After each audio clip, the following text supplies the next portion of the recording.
All right, let's just dive right into this explainer. Today, we're mastering what is often considered the literal Swiss Army knife of SQL, window functions. Seriously, if you're looking to level up your data analysis game, you are absolutely in the right place. So, start by asking yourself this exact question. How do you calculate a running total across rows without falling into a pit of endless, messy subqueries? I mean, if you've ever tried to compare one row to the previous one and ended up staring at this massive, deeply nested block of code that is just impossible to read, well, you know this trouble. But hey, good news. There is a way better way to handle this. To completely demystify this dense topic, we're going to break our explainer down into 6 really manageable bites. Number 1, beyond the group by clause. 2, anatomy of a window function. 3, aggregates, the running totals. 4, ranking, who is number 1. 5, row comparisons with lag and lead. And finally, number 6, optimization and interview tips. Okay, section 1. Beyond the group by clause, let's just start with the main pain point here. We all know and use the standard group by clause, right? But it has a pretty major catch when you need detailed reporting. This brilliantly illustrates that fundamental difference. While your normal aggregate functions essentially crush your data into a single summarized output, window functions completely preserve your individual row identities. You don't lose your original rows at all. Instead, you just gain this incredibly powerful analytics column sitting right alongside them. Moving on to section 2, anatomy of a window function.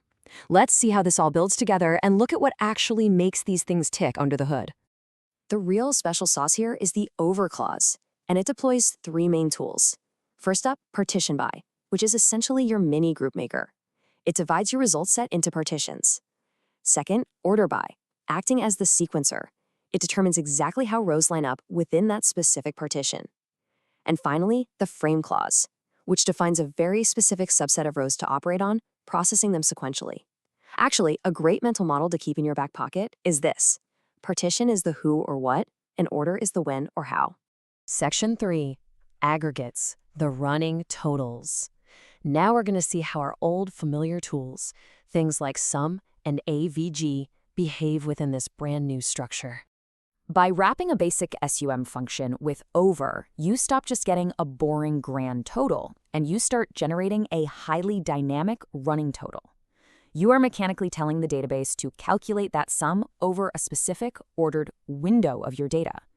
It adds each row's value to the cumulative total step by step, all while keeping the individual rows entirely intact. It's brilliant. Let's look at a real-world scenario from an NVIDIA interview. Here, we use partition by product line to effortlessly calculate the total revenue per category, but again, keeping the individual transactions perfectly intact. It essentially treats each product line, like GPUs or DPUs, as a completely separate group for the calculation. So if you wanted to, you could see exactly how much a single GPU sale contributed to that 18,200 total. All right, section 4, ranking. Who is number 1? Let's shift gears from aggregates to ranking, which, by the way, is a massive favorite in technical screenings and just generally absolutely crucial for business intelligence.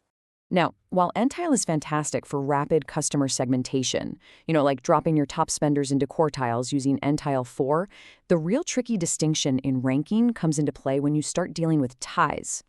This is exactly where we break down that notorious interview trap, how to handle data ties depending on whether or not you want gaps in your sequence. So ROW number assigns a strictly unique integer, completely ignoring ties. It just goes 1, 2, 3, 4. Rank, on the other hand, assigns the same number for ties, but then it skips the next rank. So you get a sequence like 1, 2, 2, 4. And then dense underscore rank also ties the numbers, but it doesn't skip anything. It keeps it dense, giving you 1, 2, 2, 3. We can actually see this in action in a classic Amazon interview question. Here, using rank allows us to precisely extract the top 2 highest grossing products within each specific category. By partitioning by category and ordering by total spend, rank ensures that if 2 products happen to tie for first place, we correctly handle that business logic. We still extract the actual top performers without just randomly leaving one out. Up next, section 5, row comparisons, lag and lead. So the really crucial point here is that sometimes the exact answers you're looking for are hiding right there in the adjacent rows. Let's see how we compare them. These value functions act almost like a time machine for your queries. They allow you to peek backward or forward sequentially.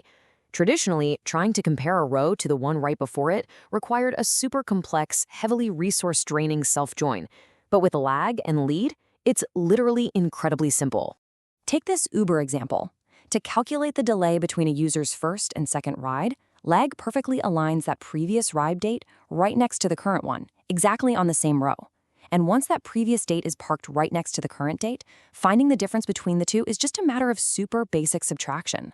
And the stakes can be high with this. Stripe, for instance, relies on this exact same lag function to compare a transaction timestamp with the one immediately prior. Why? To catch accidental double charges. They partition the data by merchant, credit card, and amount, and then just use lag. If the time difference between the current transaction and the previous one is 10 minutes or less, boom, they've instantly caught a duplicate payment. Finally, Section 6, Optimization and Interview Tips. To wrap this explainer up, let's talk about how to actually execute these powerful functions efficiently when you're working at scale. Since calculating windows over truly massive datasets is computationally really heavy, deploying smart indexing and filtering your data before it even hits the window function is exactly what separates the intermediate users from the seniors. Always make sure you filter your dataset as early as possible to knock down that row count. Also use specific frame bounds, like using rows instead of range, to strictly limit the exact number of rows the function has to process. It's a real game changer for performance. So, are you ready to use the Swiss Army knife of SQL? With the mechanics of aggregates, rankings, and row comparisons completely unraveled, how are you going to deploy this ultimate multi-tool in your next big data challenge? Window functions literally turn complex, slow queries into clean, highly readable, and high-performance analysis. So the very next time you find yourself tempted to write out some massive nested subquery, ask yourself, couldn't a window function do this better? Thanks so much for joining me on this explainer.